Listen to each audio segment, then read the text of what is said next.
Hey everybody, welcome back to Survival Heights Season 2, my 1.18 Amplified Hardcore Single Player Survival World. And you read that title correct. Today we are doing a world tour for hitting 2,000, actually 2007 technically, Minecraft days here in this Amplified Hardcore world. Way surpassed what I originally thought I would be able to. Season 1 of this world only lasted about 800 days, I believe, so hitting 2,000 days has been a pretty awesome achievement, and to celebrate that, we're going to tour the world. One thing I also want to mention at the very beginning of this video, there is a world download down in the description, as well as at whitefire.com/downloads, where I have a bunch of other downloads as well that I've had over the years. But the main thing I wanted to let everyone know, it's the #1 comment I got in the previous video, the previous world tour.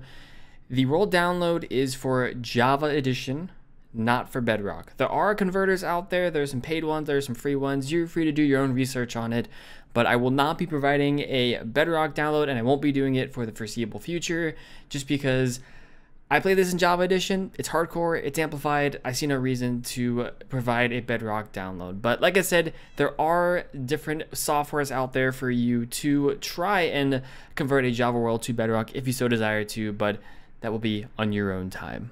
And also, like I said, this covers the first roughly 2,000 days, Minecraft days of this world. Most of the work has been done on my Twitch stream, twitch.tv/whitefire, as well as in the YouTube series for Survival Heights Season 2. Playlist is linked down below. So if you are curious in some of those steps behind those things, feel free to tune in one or both of those platforms. But yeah, without further ado, let's go ahead and get on into the tour. So as you can tell, we are starting inside of a house. This is my starter house. So I'm gonna go through this world tour and cover everything that's been over the 2,000 days, and that includes all the stuff at the very beginning. So if you've seen my previous world tours, you already know some of this stuff, but we'll cover some of the newer stuff later. This is my bedroom, and as well as the initial starter stuff for this area. So in my bed here, a few starter little items here, some furnaces and some different things that I've used, like this smithing table and the brewing stand that I use, and a few other things that I've been using to get different things. If we walk down here, my enchantment setup, as well as a trophy room, which I haven't actually filled, but we'll get to that at some point. And then down here, we have our main storage room, which I will be making a new one very, very soon. It's not in this video, but I'll be making one very, very soon. This is just our starter storage. That's lasted 2,000 days. Kinda. There's a lot of chests around the world. You guys will see. But yeah, this is what it looks on the outside. I do want to do a tutorial on this at some point, but I did go over this in one of the videos of the YouTube series as well, if you are curious as to the process that led to me building this. Anyways, if we hop down here, a little bit of a water elevator here that I built pretty early on in the series, actually. Water drop, as well as a water elevator. I love these things, especially in Amplified.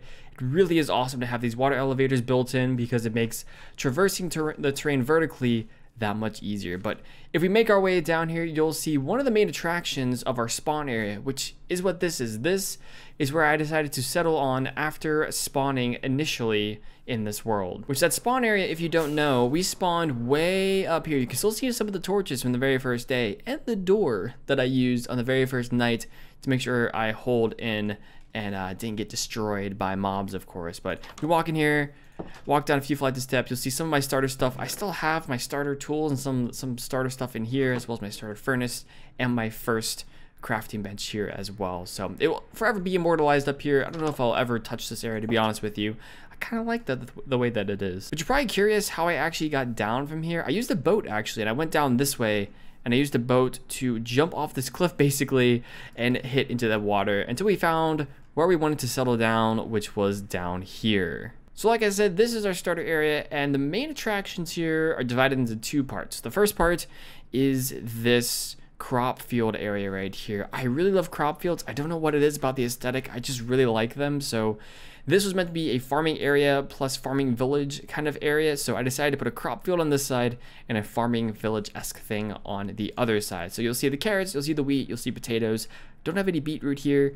I don't really care for beetroot. It's all right, but we don't really need it, so I didn't really care about it. You'll also see the sheep pen there, as well as the cow pen down there. Lots of fun things happen on stream with that cow pen and the sheep pen I've used. As you can see, I've dyed them. I've used them for various different wools and different dyes and things. Actually, didn't use them for dyes, it's just wool, but you get what I mean. If we hop over this way, you'll see the very first nether portal that I built in this area and in this world, and that is this big nether portal. I like doing the big nether portals, especially for Amplified. It really just fills the terrain a lot better. You'll also see over to the side here, of course, we have Steve Jr., the greatest cow. We love Steve Jr. Rip Steve. Steve was a cow that was named in my Season 1 world. This is Steve Jr. for the Season 2 world. Also, if we make our way over this way, you'll see a pig pen over here that I don't use, some nether wart, and down here is where I first holed in and got some of my first resources and my first mining down here in this cave. I decorated it a little bit. It's not the prettiest, but I do still like it, especially for a starter area. If we go into here, you'll see my initial starter storage area, along with a random grass block apparently, my initial enchantment area, as well as some initial furnaces, initial bed, and my initial mining area down here, which if we go down there's a whole bunch of caves and stuff, but it's not really worth looking at, to be honest with you. Anyways, if we head back up, we have a ton more to discover. So over on this left hand side, like I said, there is a farming village. And this has been kind of an ongoing project throughout the 2000 days. I started it pretty early on. I've kept adding buildings, kept adding more things to it. They're all pretty much the same basic design. I've used brick and granite for the base, as well as oak and birch, of course glass, lots of leaves. And I wanted to give it a very wooden feel, which I think works pretty well. You'll see some of the lightning rods here. I have had a few of these houses actually burned down from lightning strikes. One in particular that I remember that I had to pretty much completely rebuild. So I added a few of these lightning rods, and hopefully that will fix that issue moving forward. But you can sort of explore this area a little bit. There's a bunch of different houses here. Like I said, they're all pretty much the same design or really similar designs. So there's not too much to look at there. I did add a few of these azalea trees here in different spots, just to add a little bit of variety to the area. So yeah, pretty cool. So the newest work in this area is actually way over there, and I'll show you right next to Fallout's floor, which was a redemption over on my Twitch stream. But we started to work on a mining area, and particularly I wanted to do a quarry build. So as you can see here, this is our giant hole, as many people tend to refer to it as. You can see all the way down to the bottom. There's still some parts of it that are under construction, but it's almost complete. There's a little water drop at the bottom there. And the idea behind this was basically to have a bigger mining area. I didn't want to necessarily do a mine shaft. I thought a quarry would be a pretty cool thing to do. We added in as a suggestion some of these dripstone and some of the lush caves, basically. A lot of this stuff wasn't already here, and some geodes as well. After the newest update, the 1.18 update, we decided to add those in. But you also see some of these little mining areas here as another little detail added to the area. And essentially, if we go all the way down here, you'll eventually see a place like this that I'm starting to use as my actual branch mines. I don't need to do a lot of mining. I have a ton of diamonds, so I really don't need a lot of diamonds or resources or things like that. But I do think that overall this is a pretty neat way of adding some branch mines at different levels. As you can see, this goes all the way down to bedrock level. This is the new bedrock level, of course, for 1.18. And I think it's turning out pretty well. Like I said, it's not completely done. There's a few small things left to do, but the bulk of it is done. You'll also see the newest addition to this area, which are little stables like this. So we have some donkeys here. This one, we still need another donkey there. We've got some horse stables over here as well, which also have some llamas in it. And the reason I have these is because we haven't really done anything with donkeys or horses or llamas or anything like that around here. And one of the suggestions I got for this quarry was to actually incorporate some of that into this. So that's why we went out and got some of these guys. So yep, you see a few llamas here. There's like 2. I think there's 2 more over there somewhere that I've penned that need to be brought over here. But you'll see some horses. You also see some donkeys over there. Oh, and if you're wondering what this stone wall is right here, this is where I've marked out for a wall to go around our village here. I haven't quite designed that yet, but that's some future plans. You'll see the pathways kind of connecting everything up here, and I want to have a wall around exactly where the village is, so that's a future plan thing. So over this way, there are a bunch more house designs. It's pretty much just a pathway out to nowhere at this point.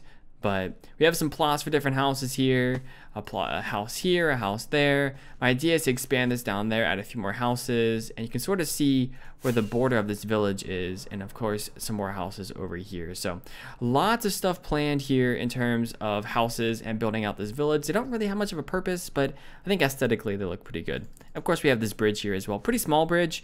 We used some campfires, some unlit campfires, I guess is what you would call them, on the sides here. I quite like this bridge, and it fits in the area pretty well. So that's pretty much it for this area. I do have a speed mining area underneath of this whole lot here, but there's not much to see there, so we won't head over to there. But one thing I did forget to mention over here is the iron farm. That is a logical Geek Boy design. It's a very, very basic iron farm, and it has produced a ton of iron for us. If we actually go up here, I didn't show you all the iron that was in the actual storage area, but if we head up here, you'll see all these blocks all came from this. You have all this iron here that all came from this iron farm as well. So definitely gotten a ton of use out of it, and it's been really beneficial for us thus far. So a few miscellaneous things around here as well. There's a Twitch partner checkmark. I did unlock the Twitch partner and was accepted to the Twitch partner program over on Twitch. So we commemorated that with that. There's a few Easter eggs you'll see around here. There's a meteor crash site up there. There's a little fishing hut that is down that way, I believe. There's also a heart over here. That was another Easter egg. But the main attraction of this area is sitting right in front of us. And this is my big villager trading hall. So underneath, or where these ledges are, there are several different spots, or a bunch of different spots for all the different kinds of villagers. So any kind of villager you can think of, we have over here. I've been getting up and down using these vines, and we got the villagers, if we head up here, we got the villagers from this little contraption. This is also a logical Geek Boy design, and this is an infinite villager breeder. So we bred up a bunch of villagers, brought them over to here, and then eventually I've been using those villagers, brought them by a minecart over to here to our zombie purification station, as I like to call it. Got a zombie here, and the reason that we do this is that we turn the villagers into zombie villagers and then cure them a number of times, 4, 5, 6 times, in order to get the lowest possible trades, simply because it makes my life a lot easier. Especially if you're playing in a hardcore world, if you're playing in any kind of world, you gotta prioritize exactly what you want to do. I love building, but I also want to make sure that when I have villagers or have different more technical quote-unquote parts of the game, that I'm best optimizing them for my needs. And in my particular case, I need a lot of books, I need a lot of trading, I trade for a lot of different things, I want a lot of emeralds. So yeah, that's exactly what we did here. You can see all the villagers all the way down there. Over here as well, these are mostly our librarians over there, over here, and then over on the other side, there's a bunch more there as well. And yeah, most of this is actually custom. Most of this stuff here, like this pillar wasn't really here, it was kind of there.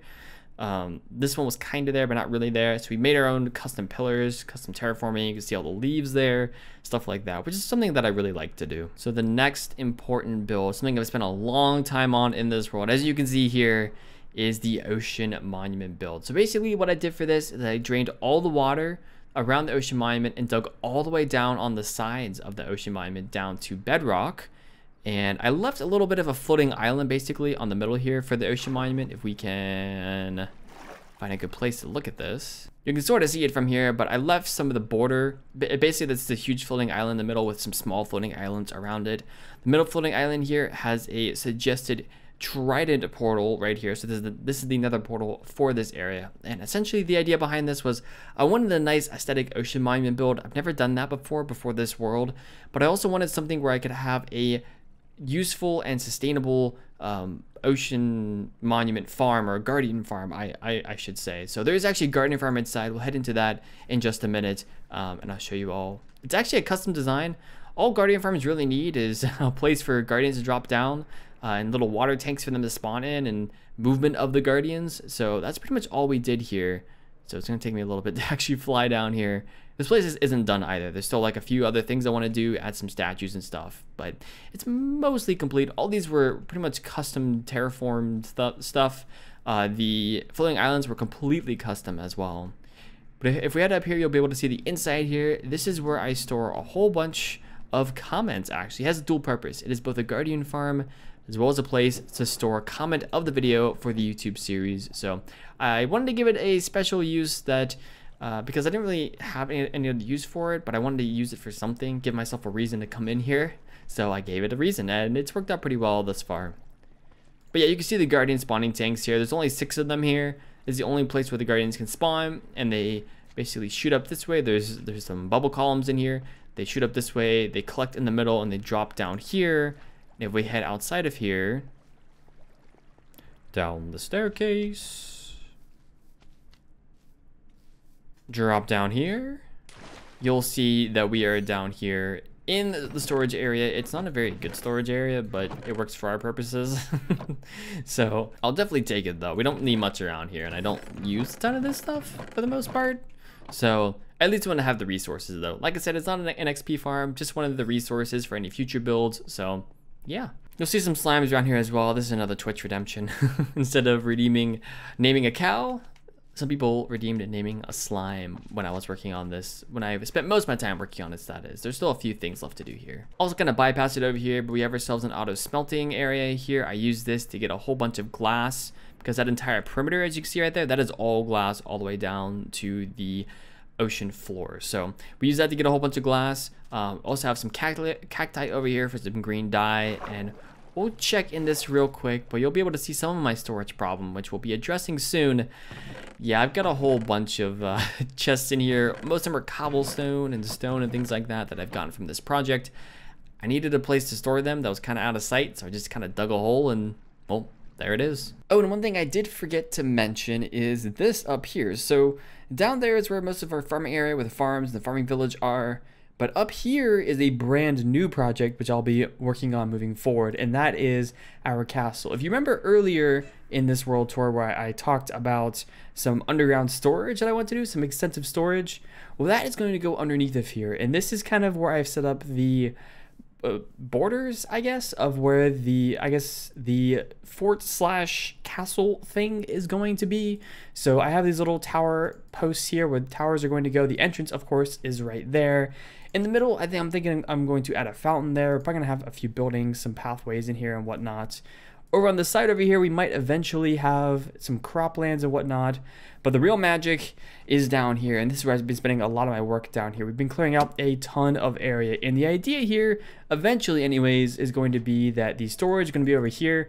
We're going to have rows of chests on the sides, multiple different platforms, if you will, with an open area here, walkways around the sides, and multiple layers of chests going all the way down. We still have more to dig here. As well as over this way is where I want to eventually put a whole bunch of farms.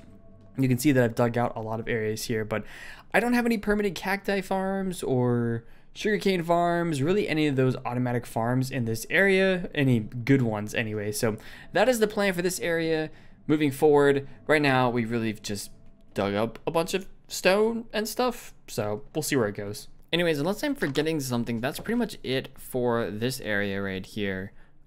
For the main base area, there is a small area over here that I don't use a lot often, except to get gunpowder and some mob resources. This is our general mob farm. It's got 3 different layers on it. I built it very, very early on in the world, and the idea behind this was just to have a pretty simple manual thing where we could get gunpowder early on, get bones and arrows, whatever we might need from that. And you also see down here there is an auto sorting system that houses all of our rotten flesh, arrows, everything that you might get from a general mob farm. So, as well as another portal right here where we can actually go into the Nether and be able to see yeah, all the different portals linked up and whatnot. But like I said, that's pretty much it for the main base area. We've been working a lot over in the farming village in that quarry area. We've also been finishing up the ocean monument and finishing up some small things with the villager trading hall. So that's the majority of where our time and energy has been spent. But next, I want to go into the Nether because there have been some pretty significant changes since the last world tour that are very, very useful if you guys download the world, and are pretty useful for me in general, to be honest with you, to not have to worry about certain things. So let's head into the Nether, and I will show you all what I've done. So the significant change here, as you can see, is that we are now on the Nether ceiling. Before, I had all of these Nether portals down below the Nether ceiling because I hadn't broken through the bedrock yet. And so the significant change I made was breaking through the bedrock, bringing all the portals up here, and each portal is labeled with what it is. So this is the farming base portal, our main base one. There's a few different portals. I've kind of color coded them by section. They're not the best color coding, but they are there. So I have some portals to some pretty specific things. This one over here is to the ocean monument, as you can see.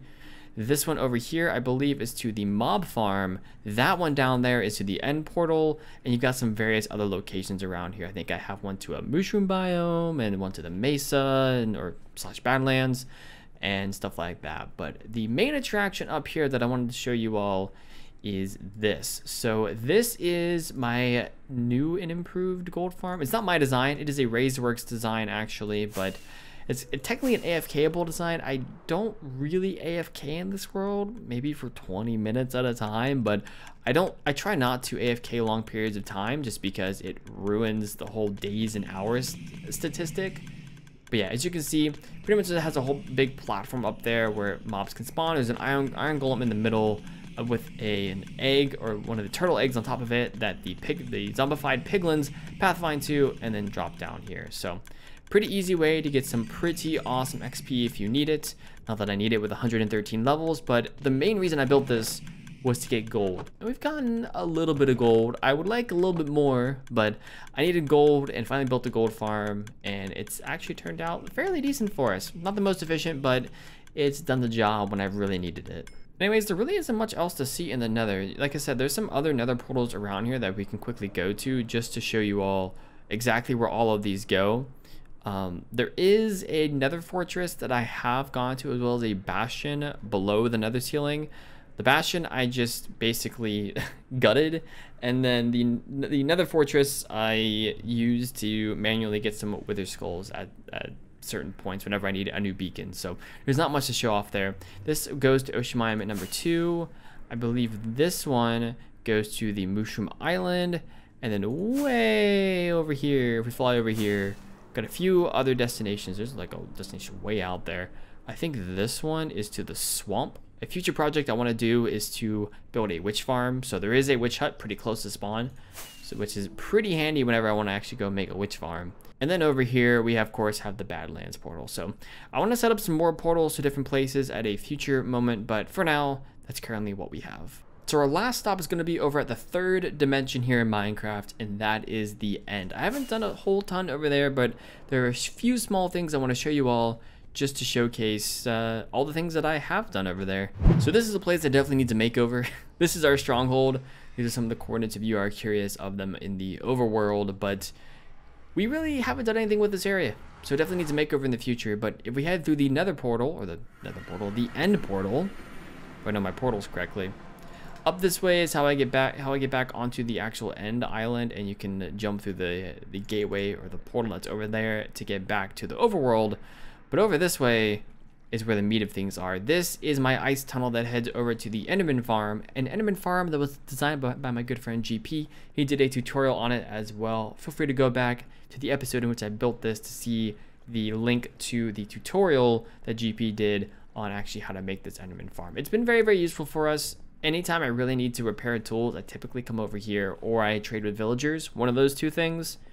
But if we head over this way, yeah, you can see this thing is pretty gosh darn efficient. We've got our own enchantment table area over here as well, with a ton of anvils, as well as it's decorated in the sort of the same philosophy and the same block palette as our main farming base area, farming village base area sort of thing. So that's on purpose. I wanted to use all the same materials because I thought it would bring a lot more cohesion to the world. So I think it works pretty well though. You can see a whole bunch of ender pearls that we have here, and yeah, it's pretty nice. So that's pretty much it for this world. As we head back over here to the end portal, I did have one last thing I wanted to do in this video, and that is showcase my armor, my tools, as well as a lot of the statistics in case you all are curious, as my home bed was apparently obstructed. I forgot about that. In case you all were actually curious about those things. So let's head over to my house here and we'll go through those. So in terms of my tools, these are the main ones that I use. I usually use my axe as sort of my weapon of choice, called Axolotl, after the axolotl, of course. It's a pretty funny name. It has efficiency 5, unbreaking 3, sharpness 5, and mending on it. This is the bow that I normally use, called Gas Conqueror, which has power 5, unbreaking 3, infinity, and flame. My main Silk Touch pickaxe, that is my main working pickaxe in general, called Bob, that is efficiency 5, unbreaking 3, silk touch, and mending. my purple sparkly unicorn sword, which is my looting 3 sword that I'll use for various different things, normally killing cows or anything that I really need looting for. But it has sharpness 5, sweeping edge 3, looting 3, mending, unbreaking 3, and fire aspect 2. We have Steve's Legacy, obviously named after Steve the cow, not Steve the character of Minecraft, but I use this hoe quite a bit for various different purposes. It has efficiency 5, unbreaking 3, fortune 3, and mending on it. And last but not least, we have Jeff the shovel, which is my main work shovel, silk touch shovel, which has unbreaking 3, efficiency 5, silk touch, and mending. You'll see some of the stuff in my inventory here as well. That's not supposed to be here, but this is most of the stuff that I carry with me in my inventory. I have a mending unbreaking 3 shield, always carry a water bucket, and a helmet called Carrot, which is my helmet that I normally use if I want to go into the nether and actually do stuff around piglins. I need a piece of gold armor on, and I use this helmet, which has respiration 3, fire protection 4, unbreaking 3, and mending on it. You'll see some various other things. My infinity arrow here, that's what I should have mentioned as well. This has infinity on it. I may have mentioned that already. A few of my enchanted golden apples as well, as I've explored the area and come across different generated structures. I've gone to the chest and picked up any of the enchanted golden apples I could find, which has only been 3 so far in this world. You'll see my elytra as well. I kind of swapped them around just because this one is running low. It's called Wings of Glory. It's my main elytra that has unbreaking 3, mending, but I also have like 3 backup elytra just in case I don't want to go repair this. So there's also that. But if I put my chest plate on, this is my full set of armor. So we have Kevin the helmet, and the rest of these aren't named. But you can kind of go through, see some of these enchantments if you are curious as to what I use. All netherite gear, so it is top of the line. But I also pretty much use 2 protection 4s, and I use 2 blast protection 4s. I had a little incident in my previous world with a creeper. It's the reason I died in it. So 2 blast protection 4s and 2 protection 4s will certainly help me against that. But enough with the tools and the armor. Let's head over and look at some of my statistics. So these are the main statistics. You can sort of pause the video if you are curious at some of the main ones here. If we go down to the one I track the most, it is this time played statistic, 18.11 days played. It's something like 435 hours, I believe, which is approaching the longest I've played, I think, in a single world. So I'm pretty proud of how this world has turned out and all the time I've invested over the past year or so. Ooh, I should also mention that as well. This world is just over a full calendar year old. I've gotten 435-ish hours in a calendar year, 2,000 days in a calendar year, if you will. So I find that to be a pretty good achievement for myself. In terms of some of the item stats, times mined, of course, mined stone the most because I've done the most digging. Sand as well for the Ocean Monument project. Deep slate for digging that giant quarry hole, as well as some various other things here. Times broken, I broken 12 iron pickaxes. I believe that was all pretty early on in the game. I've broken 11 shears as well for various different purposes. Broken 2 shields apparently. Some other things here as well. Times crafted, all of this glass was pretty much for the Ocean Monument project, as well as the 27 or 28,000 emeralds is all from trading with villagers. And there's some various things here as well. Under times used, of course, I've had netherite pickaxes for the longest amount of time. So these are some of the stats. Of course, that one's at the top, and some of the other times used down below. Similar thing with times broken. Of course, the times mined would correspond to picked up, because if you mine it, you're probably going to pick it up. So these are some of the stats for that. And then I dropped a lot of netherrack. I've thrown away a lot of netherrack, essentially, from a lot of the times that I spent in the nether kind of mining through things. So, yep, didn't need it. Glad I threw them away, though. And you'll see some of the mob stats here as well. You can pause the screen or download the world if you're curious about some of this stuff. But the main portion of this that you might be curious on, 12,000 Endermen killed. I use that Enderman farm quite a bit. 505 guardians thus far. I was doing that obviously when I was working on the Ocean Monument and Guardian farm. Further down the line, we have 1,600 slimes. That was also an Ocean Monument thing. A bunch of squids for the ink sacs, which I used quite a bit. And then down here at the bottom, 126 wither skeletons, 2,300 zombies. I've killed 58 zombie villagers apparently. That is a good stat. Only 2 withers, I think. I thought I had 3 beacons though. I'll have to go back and look at that. But yep, feel free to pause this. Like I said, if you are curious about anything specific, these are all here for you guys to go back and look at. Oh, and the cows, of course, 2,100. Probably too many of those, but It's fine. And yeah, we'll take a quick look into my ender chest as well. I just realized I didn't mention this, but these are some of the things that I have in my ender chest. You'll see some of the tools and valuables, which are some of the main things I have here. Some of my backup set of armor. Don't really know why I have a backup set, but I do.